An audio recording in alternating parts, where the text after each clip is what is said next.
I'm Richard Desmond. I chair the Friends Group for Victoria Park. Most big parks around the country have a Friends Group of one sort or another.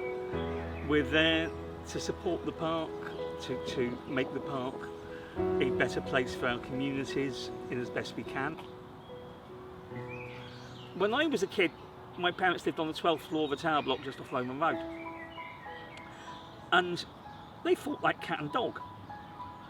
The park was where I could go to get away from my parents fighting. There are so many stories like that.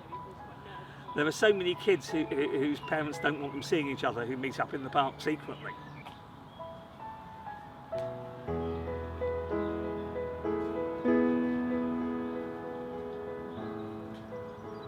The park is universal in its appeal. Everybody is welcome. But everybody has a very specific experience to them, and has things that are important to them.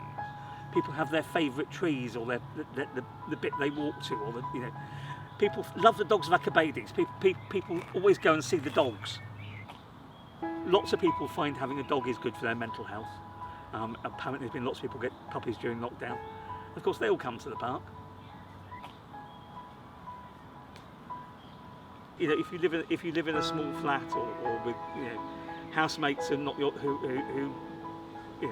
are complicated, getting out to go to the park even in the middle of winter was a big thing for lots of people. Same as lots of people running. We have at least 2 or 3 running groups that are people supporting their mental health by running.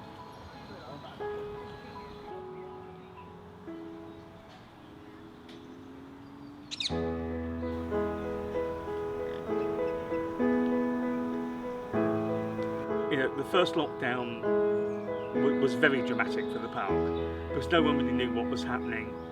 The park became very busy very quickly because there's an awful lot of people who live around the park. This park can fill up on a nice day incredibly quickly.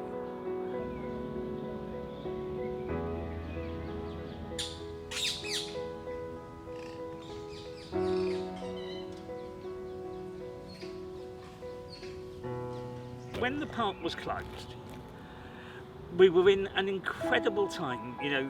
This was when we were still finding out how to treat people with COVID symptoms. The high dependency units were full. People were dying at a phenomenal rate.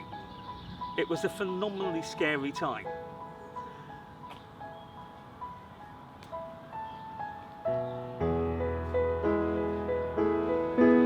As that's eased off, the park has relaxed, and the park is fundamentally a relaxed place. It is a beautiful place for people to enjoy, and they do it in all sorts of ways.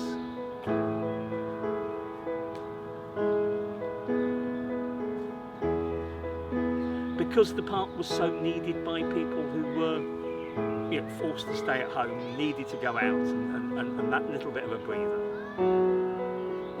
Being outside, being in trees, being in the open air, and being there, being part of it, can distract from some of the horrible things that are happening in the world that we have no control over.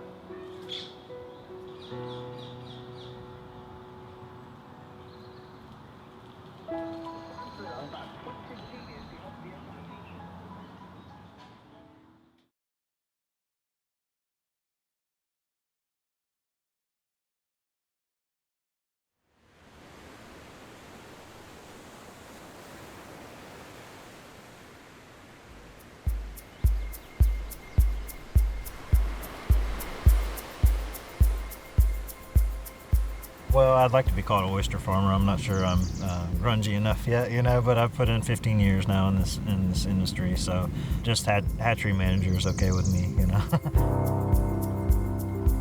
It's farming, so we have good weeks, we have bad weeks, so that's normal. But in 2007, it was just month after month after month of everything dying in the hatchery. And so Alan, he wasn't necessarily an environmentalist. He wasn't really that concerned about global warming or anything like that. He was concerned about the problem in his hatchery. And they chased out one problem after another. They thought it was metals, and they thought it was Vibrio bacteria, and they thought it was toxins from harmful algal blooms. We lost, I don't know, over $100,000 worth of larvae in a couple of days. They were right on the edge.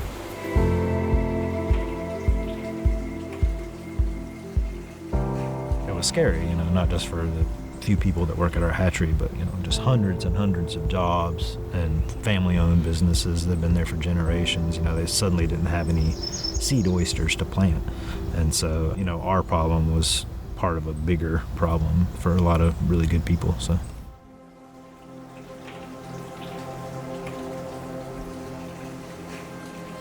But we had a lot of free time on our hands from the hatchery being completely empty of larvae, and that allowed us just to step back and say, wait a minute, we need to think about something else. I had a paper on ocean acidification that had been in the hatchery for months. It was covered in seawater and fading, and so since I had time on my hands, I read that and really changed our perspective about what we needed to be focusing on. And after a number of phone calls to Burke, who I think ignored me at first because there's some crazy oyster guy calling him, but he helped us in that initial years. We know that when atmospheric carbon dioxide goes up, ocean carbon dioxide goes up with it. And we know that when ocean carbon dioxide goes up, the carbonate chemistry changes, and it changes things like the pH, and then this thing called omega, which tells us how favorable the waters are for making shell. So there's actually about a 6-hour window where an oyster larvae goes from what's called a trochophore, meaning it has no shell at all, to 80% of its body mass being shell. And so that's really the precise moment at which they really, really need to be able to take calcium out of the water and carbon out of the water and stick them together and make a lot of shell. When the pH of the ocean drops, there's less carbonate.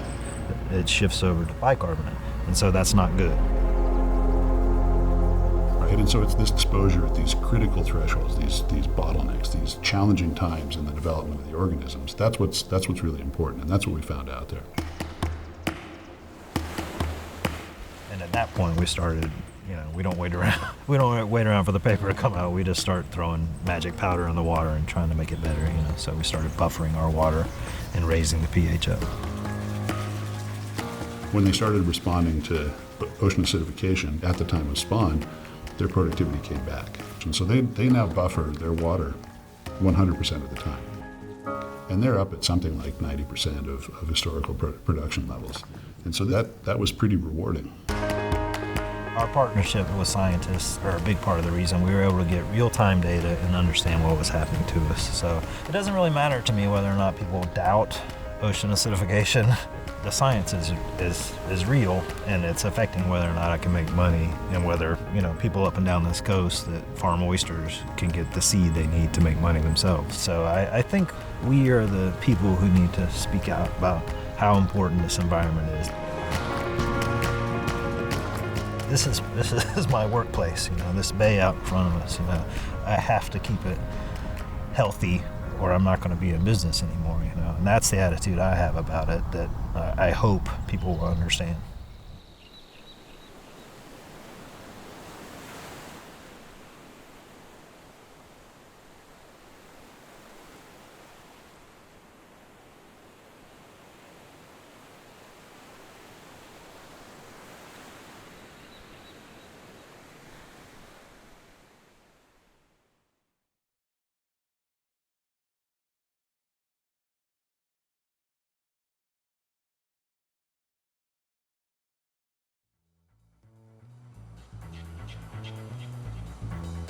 They say people make Glasgow, and aye, that is true. But it's not just people that live here.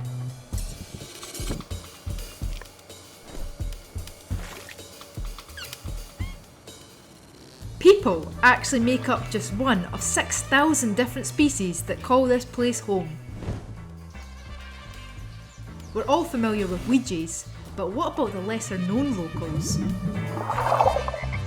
Frogtown. We've lost over 500,000 ponds in the UK to urbanisation, so competition for a mate is tougher than ever in these ponds that are left. Male frogs croak to try attract the female. If If successful, they will get to pass on their genes. But frogs only lay spawn once a year, so the pressure's on. A city dog. They have been known to eat frog spawn, and even frogs. A lucky escape, for now at least. We humans are not the only ones here to live in the clouds. Meet an infamous resident high-riser, the peregrine falcon. And with a dive of over 200 miles per hour, this is the fastest creature on Earth.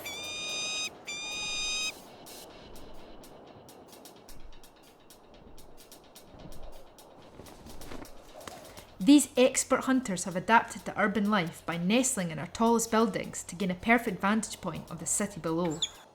They can track moving prey up to a mile away, and their talons are specially designed with long toes to reach for their prey's feathers. A truly classy bird. Extremely unusual to see in grasslands, this highly elusive wee creature is a water vole. They are Britain's fastest declining mammal, but Glasgow alone has the UK's biggest population, which strangely lives nowhere near water. Somewhere in between a rat and a guinea pig in appearance, this water vole has made itself right at home here. Seems our vole isn't the only one enjoying the hospitality. Close call. Although sensibly wary of the magpie, there is another, deadlier predator that these water voles need to watch out for. Down by the Clyde, scuttling aboard the city, is a prolific hunter, the invasive American mink. They were brought to the UK to be exploited in fur farms, but many escaped. These semi-aquatic predators are thought to be a primary cause in the 90% crash in our native water vole numbers. Maybe the secret to Glasgow's thriving water vole population is they've kept themselves far away from the water. But for so many other animals, the River Kelvin is home.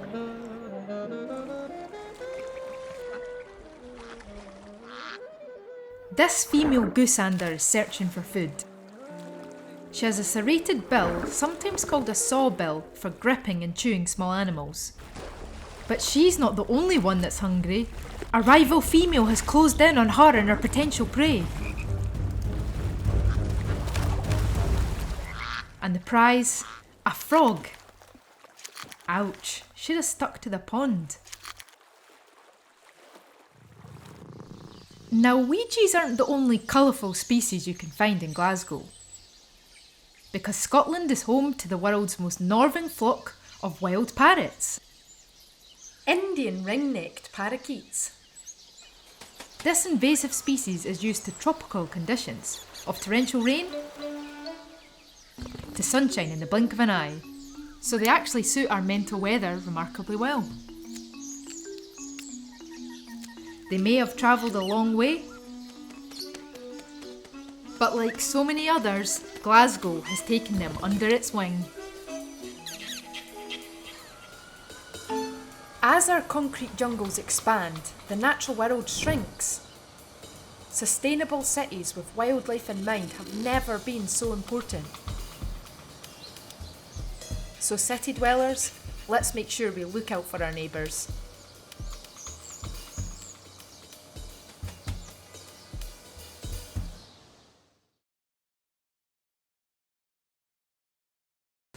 オイラは日本鹿のシーカ。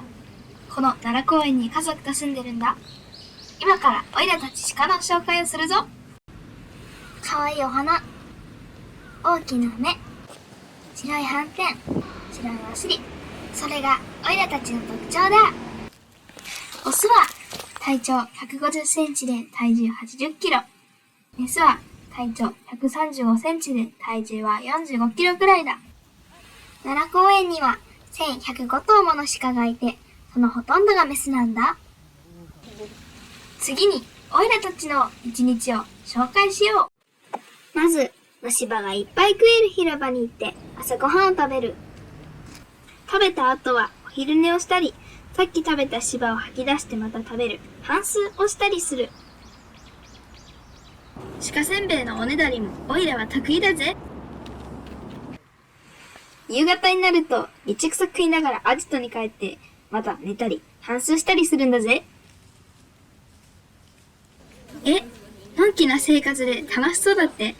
何を言ってるんだ。おいらたちの1年間のスケジュールを見てみろ。超大変だぞ。まずは毛だ。おいらたちの毛は冬から夏、夏から冬と年に2回生え変わる。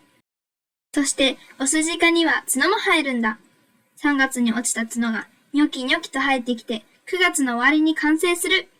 立派に生えた角はおいらたちにとっても人間にとっても危ないから人間たちが切ってくれるんだ。9月から12月は交尾期。この時期はオスがメスの取り合いをして大変なんだ。大きな声でメスを呼んだり、他のオスと喧嘩したりで結構命がけなんだぞ。その後、メスジカは7から8ヶ月もの間、オイラたち子ジカをお腹の中で育ててくれる。そして5月、お腹がパンパンになったメスジカは、6円っていう安全なところで出産。その後も子育てで一年中大忙し。ほらな、しかも大変だぞ。なめんじゃねえぞ。でも、本当に大変なのはこんなもんじゃないんだ。去年、オイラの大好きなディアンおじさんは交通事故に遭って大怪我を負ったんだ。奈良公園の中には散々の道路が通ってて、オイラたちは信号がわかんないから、急に飛び出してくる車は本当に怖い。去年は交通事故で63頭もの鹿が死んだんだって。あとはプラスチック。おやつの匂いがするから食べてみたら、それでお腹がいっぱいになって、芝が食べれなくなって、飢え死にをする鹿もいるんだ。最近、鹿のお腹の中を調べたら、こんなにたくさんのゴミが出てきたんだって。でも悪いことだけじゃないんだぜ。奈良公園には、ボランティアでゴミを拾ってくれる優しい人がいる。怪我をした鹿たちの治療やお世話をしてくれる人もいる。そしてほとんどの車がオイラたちが道を渡るときは待ってくれる。こうして1000年も前から鹿と人間たちは共存してきたんだ。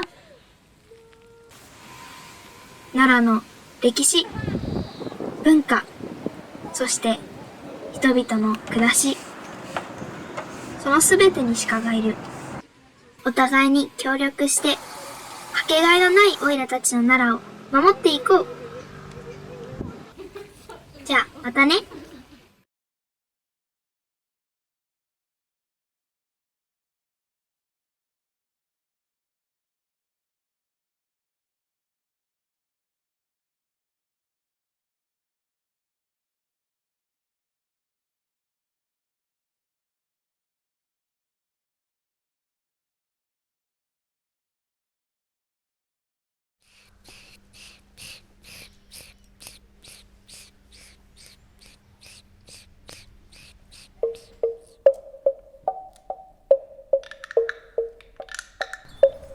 Les fourmis rendent de précieux services aux jardiniers.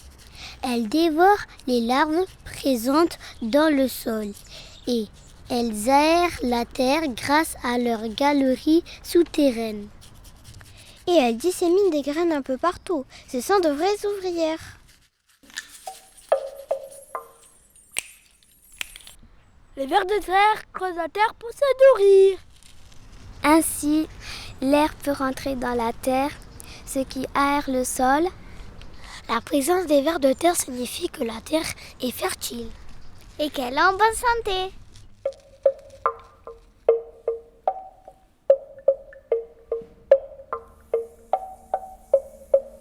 L'abeille nous apporte du miel, mais elle est aussi la championne de la pollinisation. Elle butine des milliers de fleurs par jour et transporte le pollen de fleur en fleur. Cela permet la reproduction des plantes.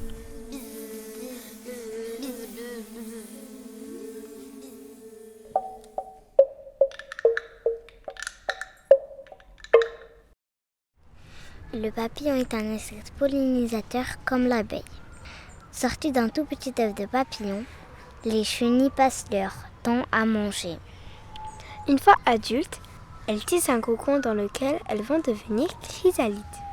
En 1 à 2 semaines, la chenille se métamorphose et devient papillon.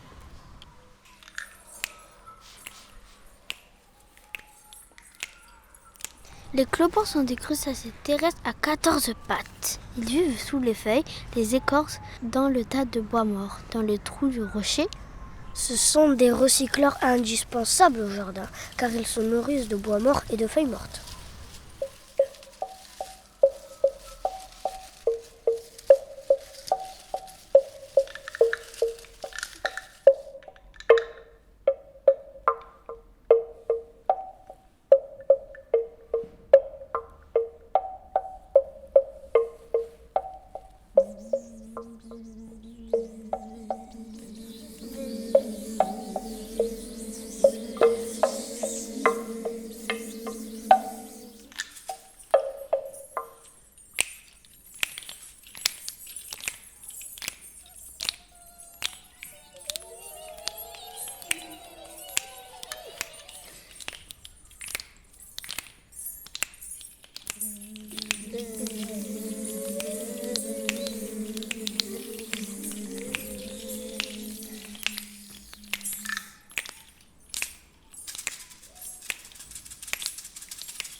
Insects hold our world together.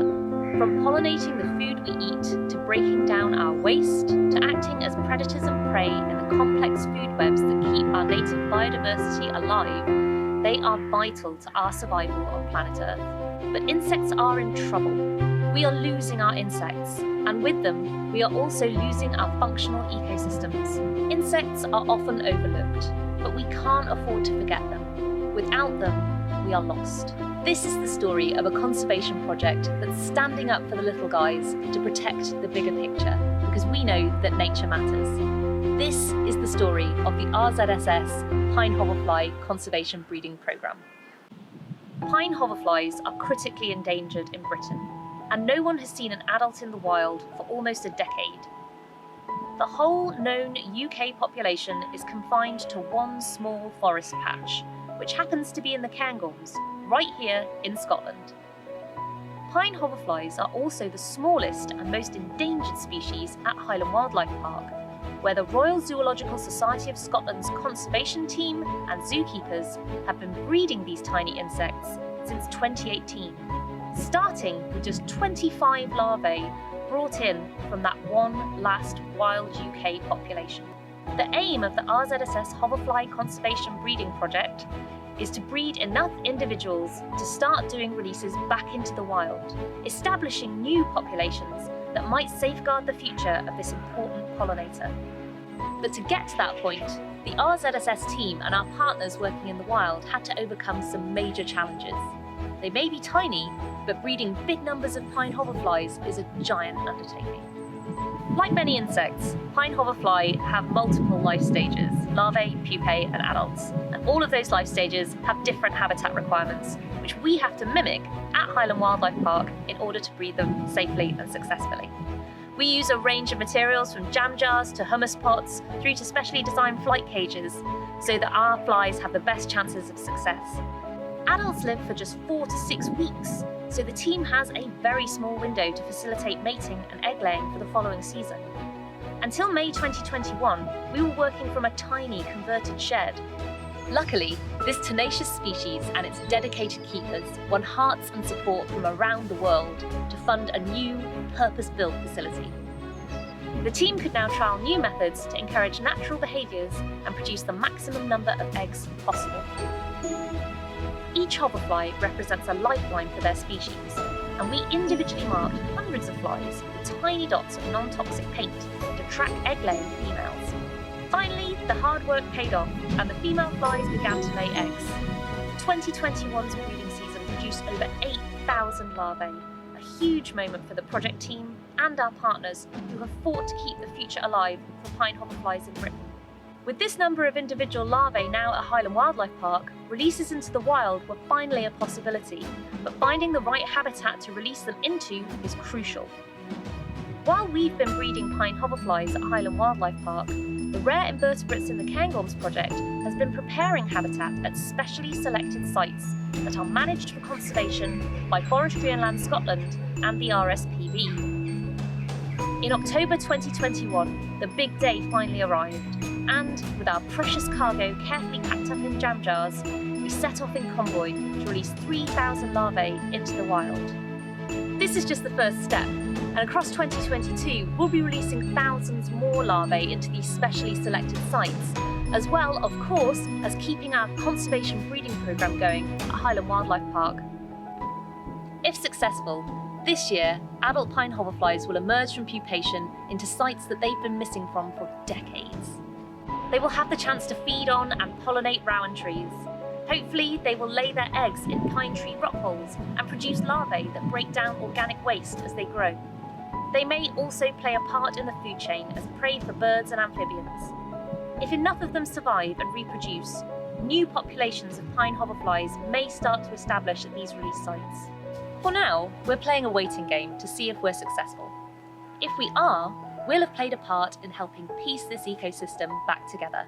But the real starring role goes to the pine hoverfly, a perfect example of why nature matters at a very small scale and a much bigger one.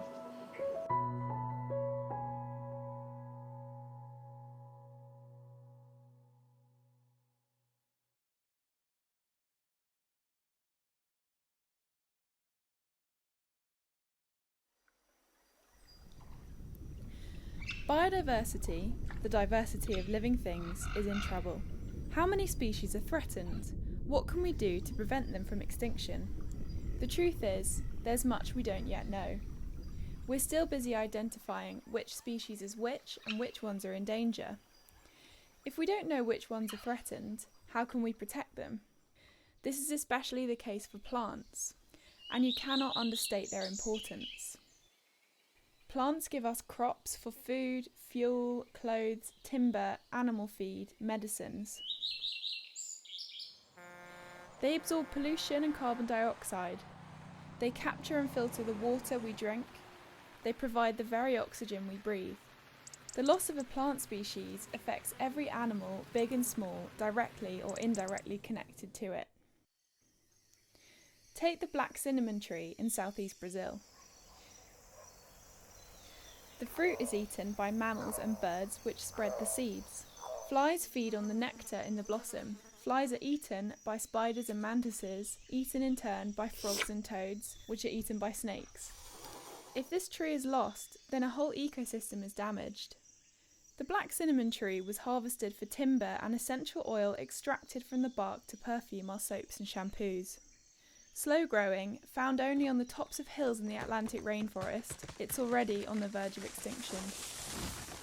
The extinction risk of every species should be catalogued in the IUCN Red List, telling us how threatened a certain species is, whether their populations are increasing or decreasing, and why. But there are hundreds of thousands of plant species, many not studied for decades, and we're a long way from having every species assessed for the Red List. So, if the precise number threatened with extinction is unknown, it's valuable to estimate how many and which kinds of plants are threatened, where and why.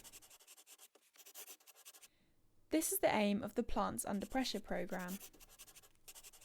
Taking a small sample of all plant species selected at random, we can represent broad patterns of plant diversity across the world.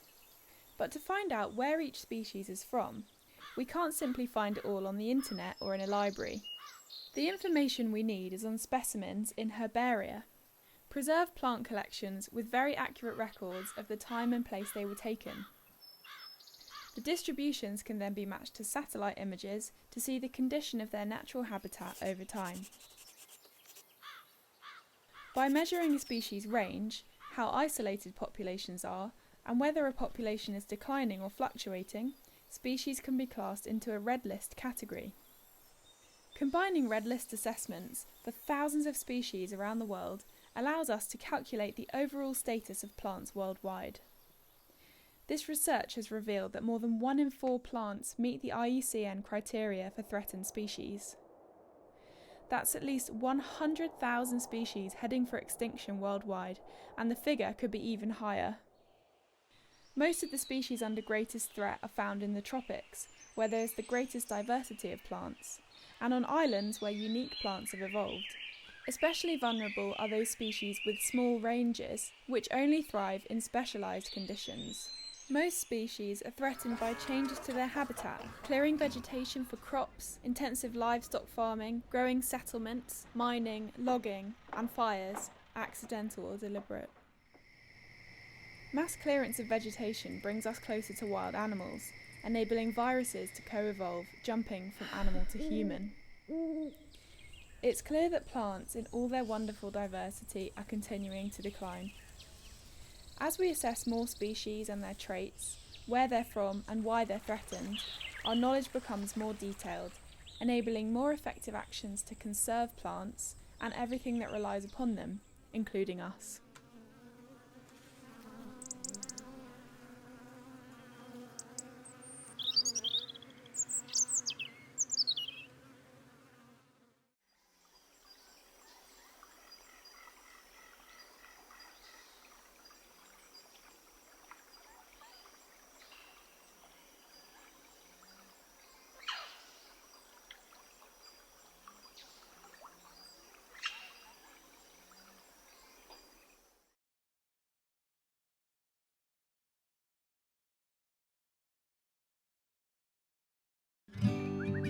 Long-billed curlews nest here in the Big Hole Valley in southwestern Montana. Curlews are the largest shorebird in North America. They're kind of a chicken-sized bird, but with a ridiculous long bill. Curlews nest in grassy, open country, and globally we're concerned about the amount of grasslands left. And so we're interested in studying curlews as far as where they migrate to relative to other populations in the Intermountain West. And so in order to use satellite telemetry to follow the migration of these curlews, we have to first capture the birds. The best chance we have is to lower a mist net on top of an incubating bird, which is easier said than done. So once we've taken the measurements, then it's time to fit the harness that sits basically on the hips of the bird, like a fanny pack. They don't like a lot of tall shrubs and they don't like a lot of really tall grass. So I do think that grazing can not only coincide with curlews and other grassland birds, but also play a role in maintaining the right habitat structure. Keeping it as open country and not subdivisions or ranchettes or whatever it might be. Yeah, great job.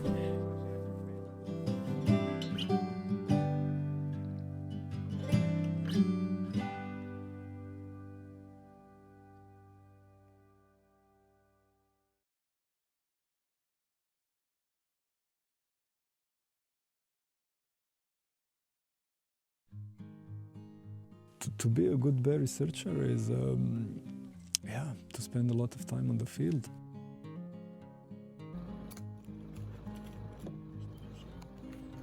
Also a lot of time reading some papers, manuscripts about the bears, meeting a lot of people who are also have a similar interest, you know. Spending most of your time on bears. And then year by year, you know more. All in all, it's just you need to be persistent.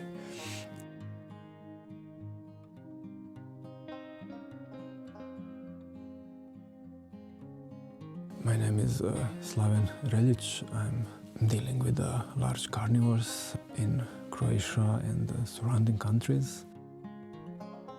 I'm in this work from like 2009, so more than 10 years. Somehow I got hooked for the large carnivores and for the bears especially, and that love stayed until today. Yeah. Bears and people in Croatia.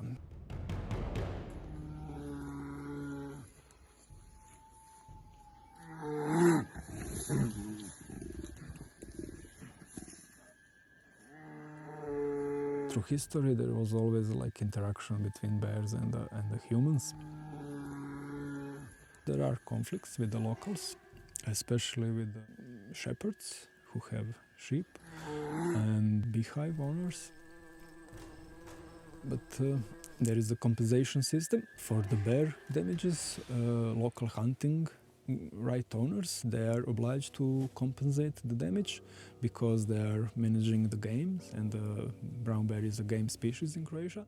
But the main threats for bear in Croatia and this region is actually building infrastructures. Recently it's very actual to build wind farms on the top of the hills. It's tricky to know the real effect of these wind farms. For example, for the wolves is known the period of 6-7 years they don't actually use this region where is the wind farm. And for the bears it's still not known, but could be the same. There is poaching of bears to some extent. Just recently we find out that one of our bears was poached. I think even by the hunters with which we have a quite good collaboration throughout the years, but yeah, they just did it. You can study many things in the life of the bear. So the best thing is to catch the bear and put the collar on the bear, which is of course not really easy job to do with the bears.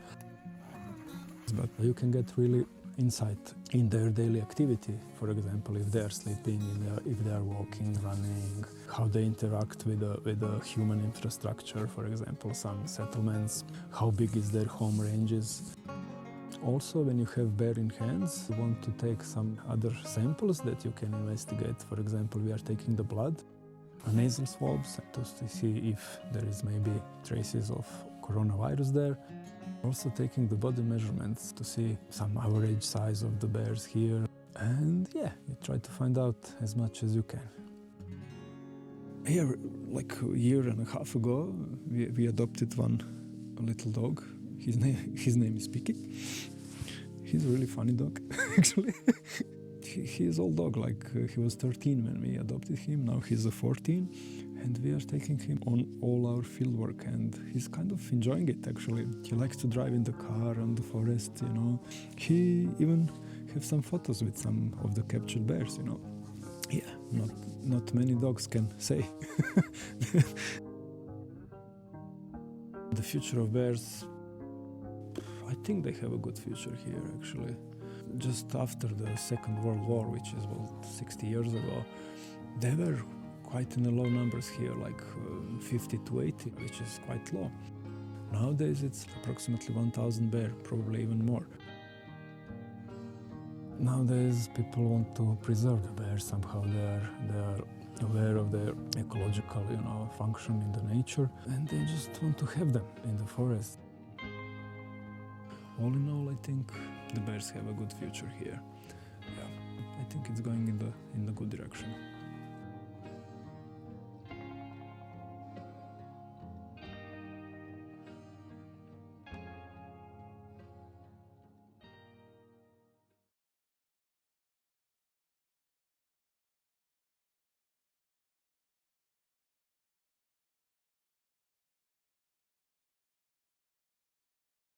They're a really good group to work for, working with endangered species, and they're so individual. There's so much to learn. It's mind blowing. There's too much. Hi, I'm Meg. I am a keeper here at the Cotswold Wildlife Park. I look after the reptiles, so that includes all the lizards, snakes, tortoises, as well as all the frogs, the amphibians, the insects as well, and also all the fish. So a big variety of stuff. We currently have about 9 species of frogs here at the Wildlife Park. We've got a few different types, so we've got some tree frogs and we've got some poison dart frogs. So we've got Mexican leaf frogs, which are some of my favourites. They're really, really cool.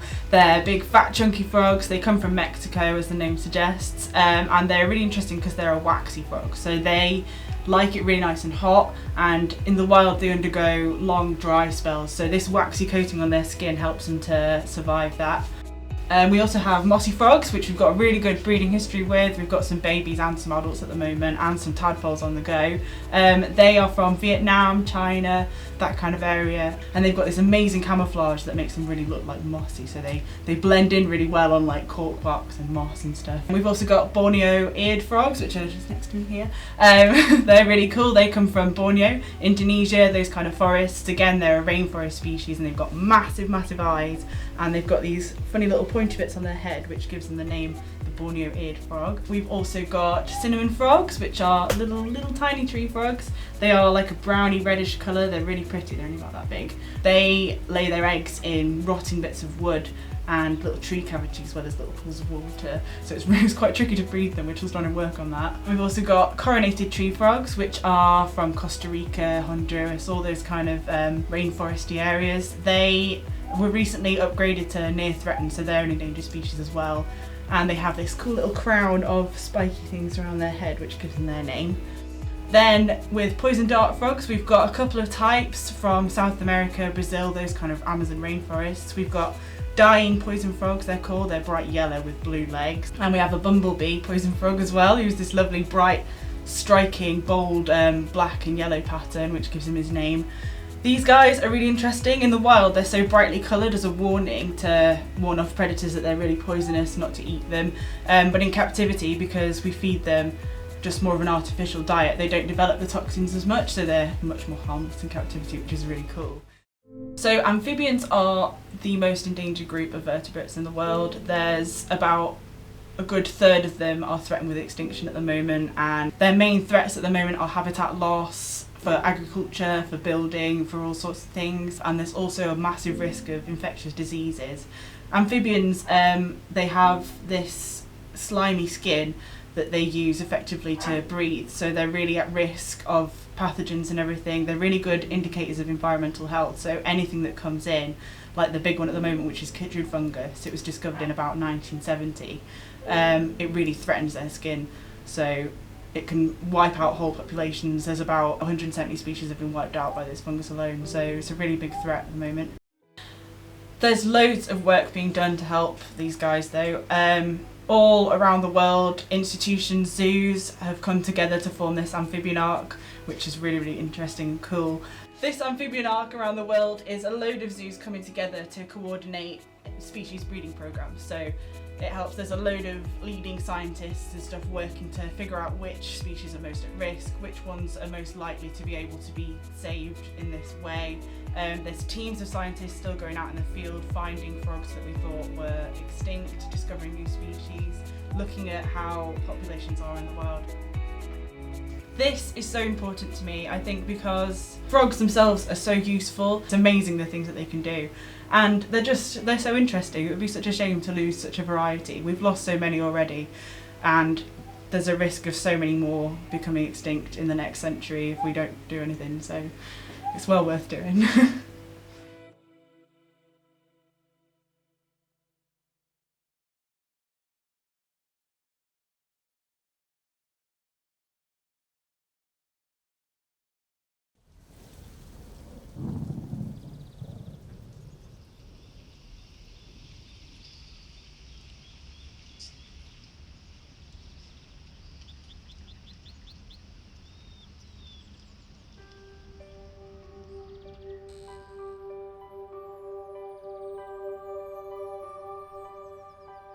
This is the sun.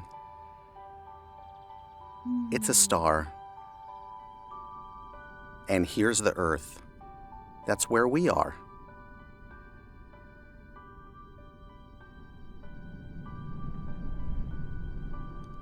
The sun is very far away. When we can see it, we call that day. The sun sends us warmth and light. When it goes down, we call that night. At night, the light has gone away, but some warmth is here to stay. The heat that warms the Earth right here is trapped by the Earth's atmosphere.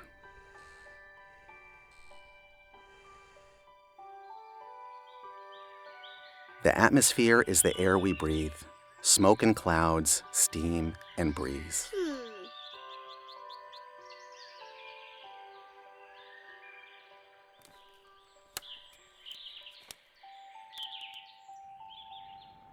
Some of that air is CO2. It comes from cars and me and you. CO2 sends heat back and forth. It's like a blanket for the Earth. With more cars and people too, the air has more CO2.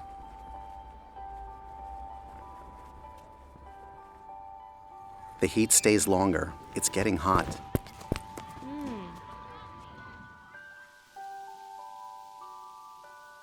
People are changing the Earth a lot.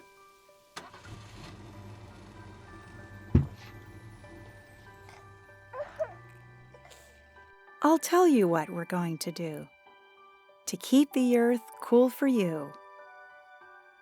We'll eat less meat, take fewer flights, drive cars less, turn off the lights. And we'll clean up some CO2. To make the planet nice for you.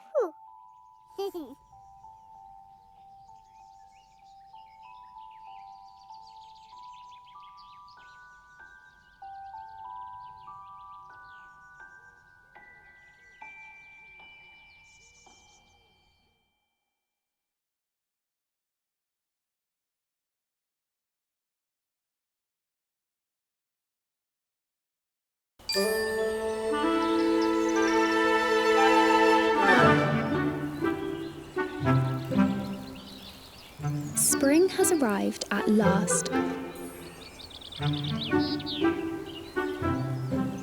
And just as the blooming flowers signal the change in seasons, so too does the emergence of one beautiful little creature.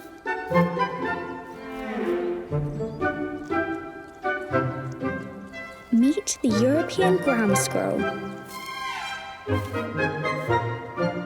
They have been hibernating for the last 6 months, sleeping blissfully through winter's chill.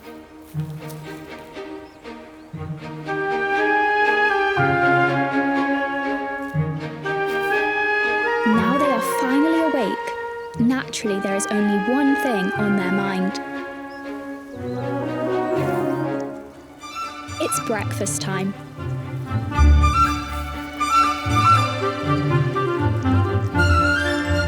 And the meadow where they live has everything a ground squirrel needs.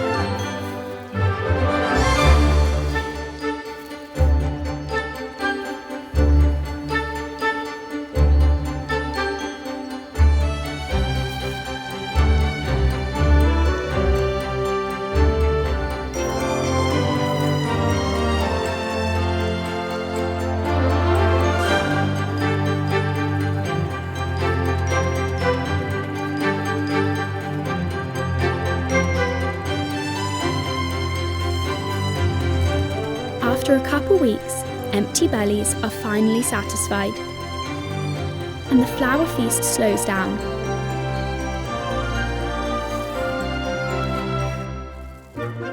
Now the squirrels have a new priority: to find a mate.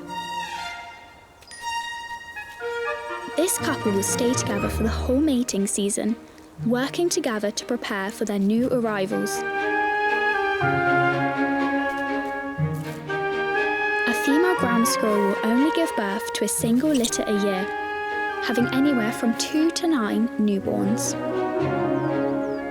Everything must be perfect.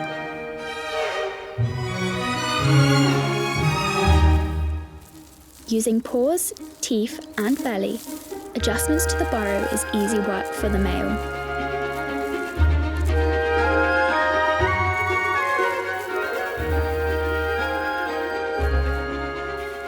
Whilst his female mate works tirelessly to create the perfect nest. She gathers grass each morning and takes it to her underground chamber, where she will give birth in less than 25 days.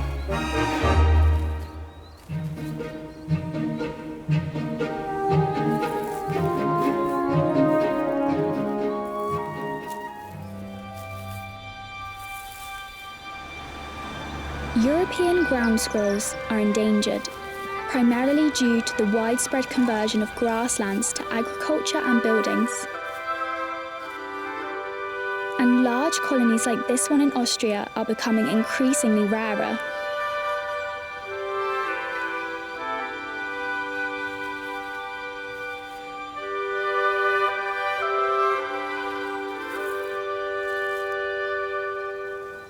Ground squirrels are such a fierce and adorable species that play a vital role in the ecosystems they inhabit. We must give them the opportunity to thrive.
I alone have shaped the valley, moved the water, trod the stream, spreading far and wide the forest, river's cradle, mountains, dreams, home of bears and wolves and bison, lodgepole pines and blue spruce trees. Summer solstice, all is quiet, all is waiting for the rains. Broken trees like broken promise set the scene for great travails. Cloud to ground, the silent lightning strikes not once, but twice again. Then an ember falls, cascading, light as air and breath exhaled, racing, drifting like some wishes cast their spell as kindling sails. Now the sky is orange, glowing. Now the fauna pressing on, running, rushing, hooves a-beating, all is fleet in speed and song. Winds like tempests set in motion whirl the fire overhead, and the forest strains to hear it, seeking, speaking, voice of death. Far beneath the maelstrom moment, far beneath the fire's dread, bear and cub and squirrel soundly rest their weary, worn-out heads. Quickly moves Inferno onward, jumping roads and rivers wide, catching, snatching, taxa burning. Nothing can the forest hide. Parched and dry, the tinder valley gives the fire all it has, and the fire soon consumes it, dancing, spinning, turning mass. On it rages in a fury, on it wages hellish war. Through the summer, through the season, can the forest give it more? Pine cones seed their children onward, explode to rest on forest floor. Then, the hand of fate's abated, and the spirit needs no more. Softly falls a silent blanket, ghostly swirls that form within winter snow, comes cold and riding, drifting in on Arctic winds. All is quiet, all is muted as the bison trundle in, slowly sinking, tired, mired in their seeking, in their quest. Head and hoof move earth and water. Nothing does this land possess. Fall we're standing. Life extinguished. Creatures of the ancient earth now to roam where dreams enlighten. Time of waiting, time of birth. Rest one season, then another. Weave a spell, a shift, a sign. Then the forest will rekindle. Flora, fauna, all in time.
I'm Mark, I'm a forager. And there's nothing I like more than being deep in the woods in the autumn and stumbling on amazing mushrooms.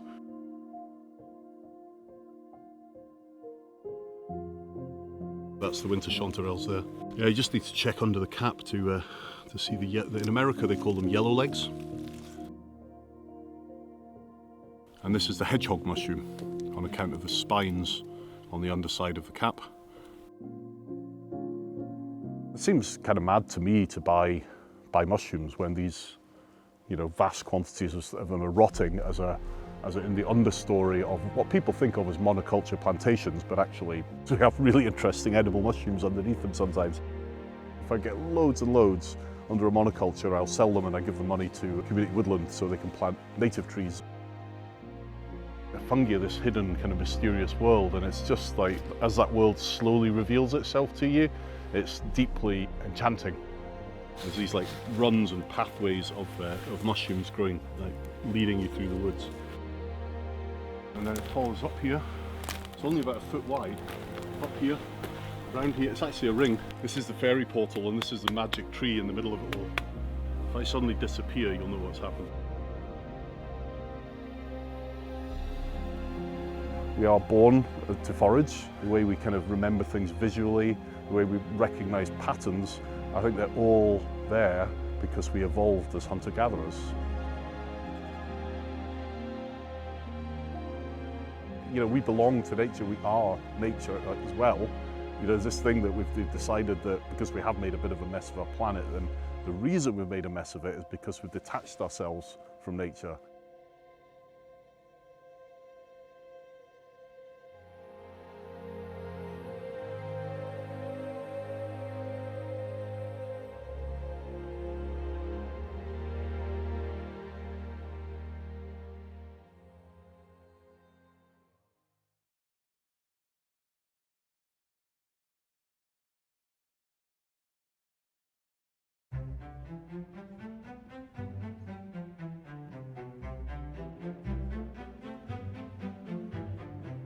Hello?